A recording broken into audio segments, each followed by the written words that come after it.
Azərbaycanın bir nömrəli problemi orta təbəqənin olmamasıdır. Yəni bir tərəfdə 5%, həddən artıq varlı adamlar var, korrupsiya, oğurluqla.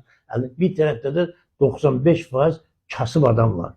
Orta təbəqənin aşılanması, sıradan çıxması ölkədə iç sabitlik təhdidinin əsas faktorlardan biridir. Eyni zamanda elm, mədəniyyət və s. xadimləri ən çox orta təbəqədən çıxır. Nə yuxarı təbəqə ondan başı eşədir, nə də aşağı təbəqə o düzün çörəyi ilə məşğuldur.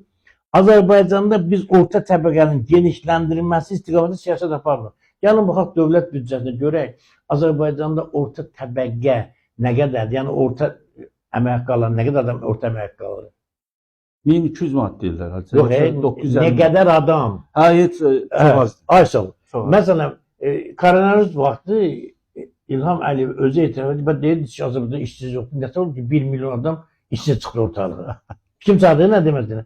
Bu nə demək? Hələ 1 milyon işsizdir. 1-2 milyonda işləyən var, amma onlar minimuma yaxın əmək haqqı alırlar. Yəni 405. Bu o demək ki, kasıbçılıq həddindədir.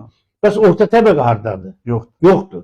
Sənin orta təbəqən yoxdursa, sənin alimlərin yoxdur. Sənin sənət adamların yoxdur. Sənin görkəmli şəxsiyyətlərin yoxdur. O yoxdur, bu yoxdur. Çünki düzdür, mən demirəm ki, o varlı təbəqələrdən ağıllı adam çox. Amma axı Azərbaycanda bilirsiniz, o Şpengelin bir sözü var.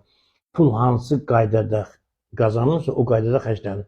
Oğurluğa qazanan pul heç bir oğrunun uşağının şəxsi inkişafına, mədəni inkişafına xərclənə bilməz.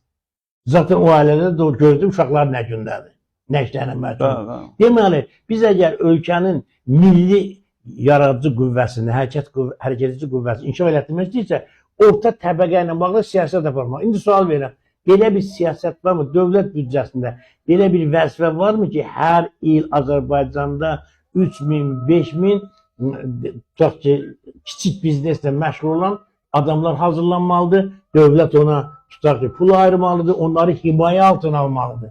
Baxın, dövlət xüsusi təbəqələri himayə altına almayana qədər, onlar üçün prioritet bir siyasət aparmayana qədər ölkədə biz inkişafdan danışa bilmərik.